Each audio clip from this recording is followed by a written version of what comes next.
You having a good time?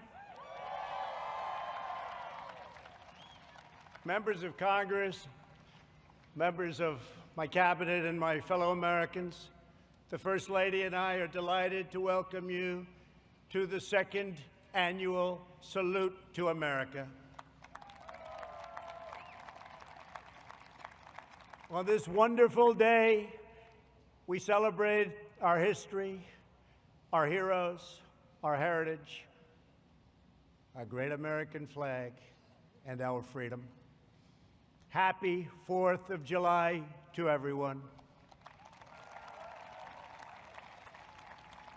I want to thank the U.S. Army Golden Knights for that truly awe-inspiring display, tremendous talent. The Golden Knights and every member of the armed forces here this evening, we just want to say that you have earned the eternal gratitude of our entire nation. 244 years ago in Philadelphia, the 56 signers of our Declaration of Independence pledged their lives, their fortunes, and their sacred honor to boldly proclaim this eternal truth that we are all made equal by God.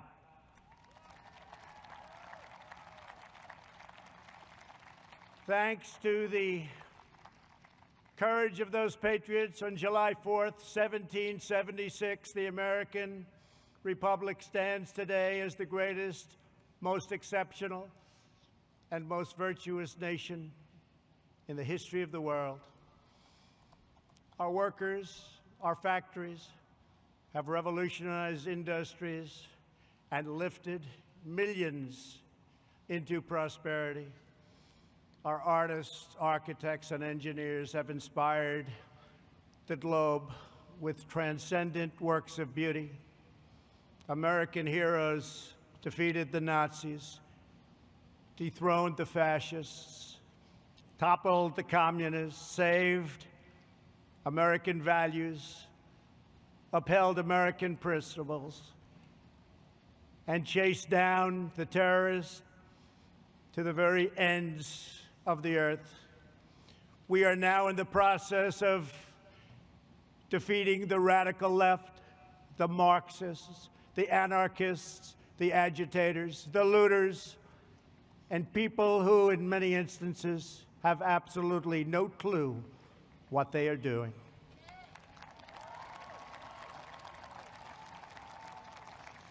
Our inventors, scientists, doctors, and researchers have improved the lives of billions and billions of people all around the world.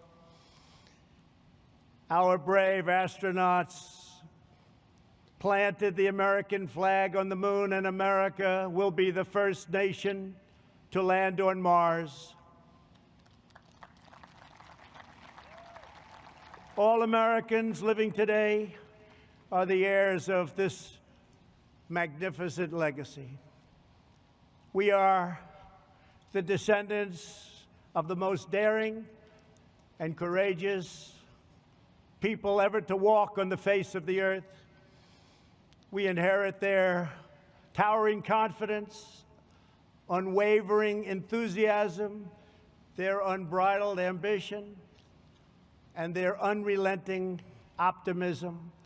This is the untamed spirit that built this glorious nation, and this is the spirit that burns brightly within the soul of every American patriot.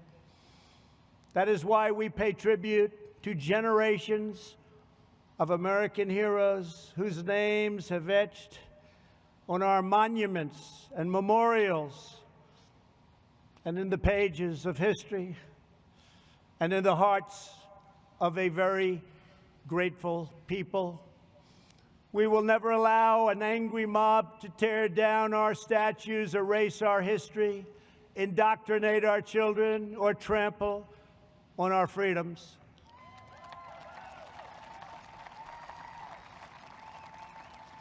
We will safeguard our values, traditions, customs, and beliefs. We will teach our children to cherish and adore their country so that they can build its future.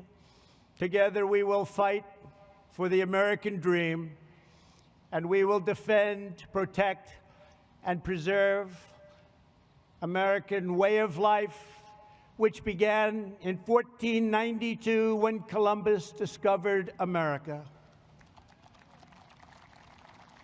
Jobs and companies are coming back to our country like never before. The power of tariffs being imposed on foreign lands that took advantage of the United States for decades and decades have enabled us to make great trade deals where there were none. Tens of billions of dollars are now paid to the United States Treasury by these same countries. But there and then, we got hit by the virus that came from China. And we've made a lot of progress. Our strategy is moving along well. It goes out in one area and rears back its ugly face in another area. But we've learned a lot. We've learned how to put out the flame. We've made ventilators where there were none by the tens of thousands, to the point that we have far more than we need, and we are now distributing them to many foreign countries as a gesture of goodwill. Likewise, testing. There were no tests for a new virus, but now we have tested almost 40 million people. By so doing, we show cases, 99% of which are totally harmless, results that no other country can show, because no other country is testing that we have, not in terms of the numbers or in terms of the quality. And now, just like everything else, we have become the manufacturer on record for ventilators. We have the most and finest testing anywhere in the world. And we are producing gowns and masks and surgical equipment in our country, where heretofore it was almost exclusively made in foreign lands, in particular China, where, ironically, this virus and others came from. China's secrecy, deceptions, and cover-up allowed it to spread all over the world, 189 countries. And China must be held fully accountable.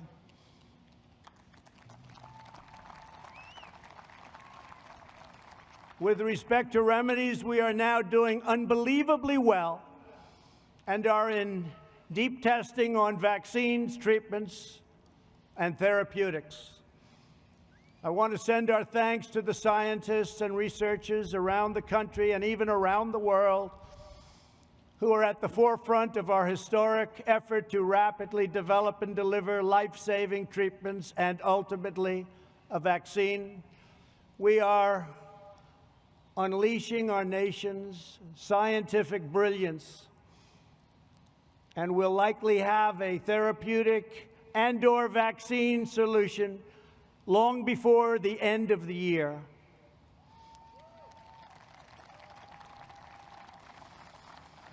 We're very grateful to be joined this evening by Americans battling on the front lines to kill the virus. I just want to say that America thanks you. Please stand, please. Thank you very much. Great, brilliant people. These are great and brilliant people. Thank you. And brave people. Our movement is based on lifting all citizens to reach their fullest God-given potential. Never forget, we are one family and one nation.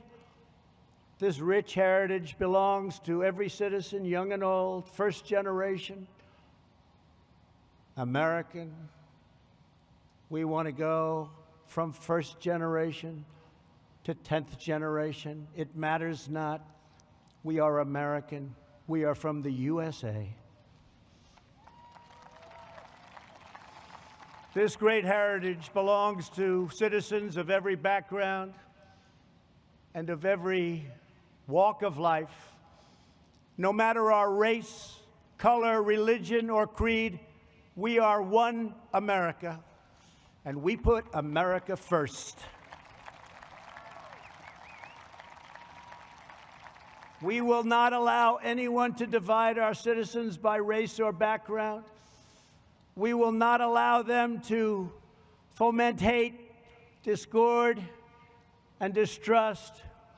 We will hold fast and true to the sacred loyalties that link us all as neighbors, as Americans, and as patriots. In every age, there have always been those who seek to lie about the past in order to gain power in the present. Those that are lying about our history, those who want us to be ashamed of who we are not interested in justice or in healing. Their goal is demolition. Our goal is not to destroy the greatest structure on earth, what we have built, the United States of America, to build a future where every family is safe, where every child is surrounded by love, where every community has equal opportunity, and every citizen enjoys great and everlasting dignity. Our past is not a burden to be cast away. It is not a miraculous foundation that will lift us to the next great summit of human endeavor. This incredible story of American progress is the story of each generation, picking up where the last finished, linked by time, by fate, and the eternal bonds of our national affection.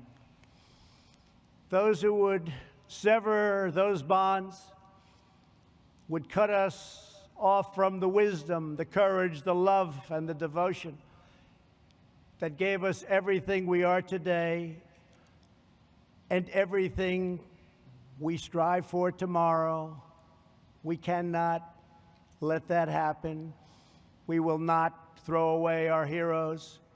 We will honor them, and we will prove worthy of their sacrifice. These are great heroes. Let me also say a word to those in the media who falsely and consistently label their opponents as racists, who condemn patriotic citizens, who offer a clear and truthful defense of American unity. That's what our people are doing. We want a clear and faithful defense of American history, and we want unity. When you level these false charges, you not only slander me, you not only slander the American people, but you slander generations of heroes who gave their lives for America.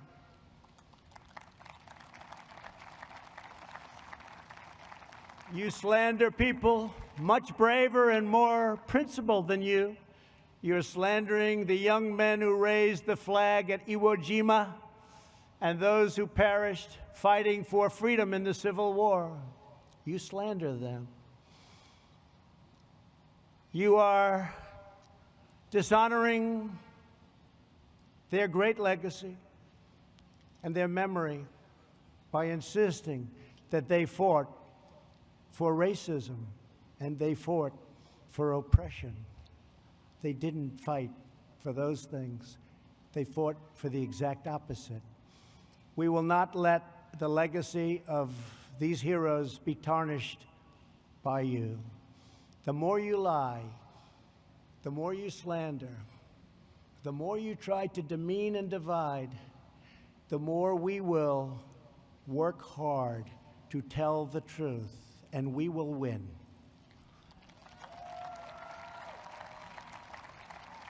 The more you lie and demean and collude, the more credibility you lose. We want to bring the country together, and a free and open media will make this task a very easy one. Our country will be united. After all, what do we all want? We want a strong military, great education, housing, low taxes, law and order. We want safety. We want equal justice. We want religious liberty. We want faith and family and living in great communities and happy communities and safe communities. And we want great jobs, and we want to be respected by the rest of the world, not taken advantage of by the rest of the world, which has gone on for decade after decade. We should all want the same thing. How can it be any different than those things? The more bitter you become, the more we will appeal to love and patriotism, and the more we will rise above your hate to build a better future for every child in our great country. To celebrate America's majestic inheritance, yesterday I signed an executive order to create a brand new monument to our most beloved icons, the National Garden of American Heroes. Will be a vast outdoor park that will feature the statues of the greatest Americans who have ever lived. We will honor extraordinary citizens from every community and from every place and from every part of our nation. Great men and great women, people that we can look up to forever. Families will be able to walk among the statues of titans, and we have already selected the first 30 legacies and 30 legends. The patriots who built our country were not villains. They were heroes whose courageous deeds improved the earth beyond measure. The beauty and the glory of our constitutional system is that it gives us the tools to fight injustice, to heal division, and to continue the work of our founding fathers by expanding and growing the blessings of America. If you believe in justice, if you believe in freedom, if you believe in peace, then you must cherish the principles of our founding and the text of our Constitution. It's our founding and our Constitution. It is a firm foundation upon which all progress is achieved. That's why our country is so strong, even despite terrible things that happen over the generations. Finally, tonight, we will salute the greatness and loyalty and valor of the men and women who have defended our independence for 244 years. We will honor the amazing men and women of the United States military. Never in history has a nation used so much power to advance so much good. Battlefields across the world and here at home are marked with the gravestones of young patriots who spent their final valiant moments on this earth to secure liberty and peace. Every child should be taught the military heroes who fought and died to make us free. These are great, great people. These are great, great heroes indeed. And our greatest leaders and heroes should be recognized and even immortalized for coming generations to see. You know that. This will make our country even stronger, long into the future. In a few moments, we will bear witness to awesome aircraft representing every major military conflict over the last 75 years. These planes once launched off massive aircraft carriers in the fiercest battles of World War II. They raced through the skies of Korea's MiG Alley. They carried American warriors into the dense fields and jungles of Vietnam. They delivered a swift and sweeping, you know that, sweeping. It was swift and it was sweeping like nobody's ever seen anything happen. A victory in Operation Desert Storm. A lot of you were involved in that. A lot of you were involved. That was a quick one. And they've gone on to dangerous missions all around the world to take out enemy terrorists and bring our soldiers home safely. As you know, we've killed this last year the two leading terrorists of the last 10 years, al-Baghdadi and Soleimani, killed, gone, over. We have worked to fully rebuild the armed forces of the United States. No enemy on earth stands a chance. $2.5 trillion we've invested, all made in the USA. We've never had anything near the power and the equipment that we have right now. We did that over the last 3 years. Everywhere these aircraft have flown, they've rained down American thunder, delivered American justice, and they have fiercely defended every square inch of American sovereignty. In their steel frames, broad wings, and roaring engines, we see the story of America's daring defiance, its soaring spirit, and undying resolve. Throughout our history, our country has been tested and tried, but we have always fought to victory. Whenever our way of life has been threatened, our ancestors have responded with the same resounding answer as those first patriots who fought for independence. We are Americans, and we never back down, we never give in, and we never give up, and we will never yield defense of our nation. We love our nation. We will only fight to win. Today, we thank God for the gift of life and for the blessing of liberty. We honor the legends of our history, the glories of our founding fathers, and the giants of the past, and the heroes of today, who keep us safe, who keep us strong and proud, and who keep us free. Once again, happy July 4th to all. Our country is in great shape. Our military has never been stronger, and many, many good things are going to happen. Next year will be one of the greatest years we've ever had. I want to thank our men and women. They are so good, of the National Park Service, Air Traffic Control, and the United States military. God bless you. God bless our heroes. God bless America. And now, let the flyovers begin. Thank you very much.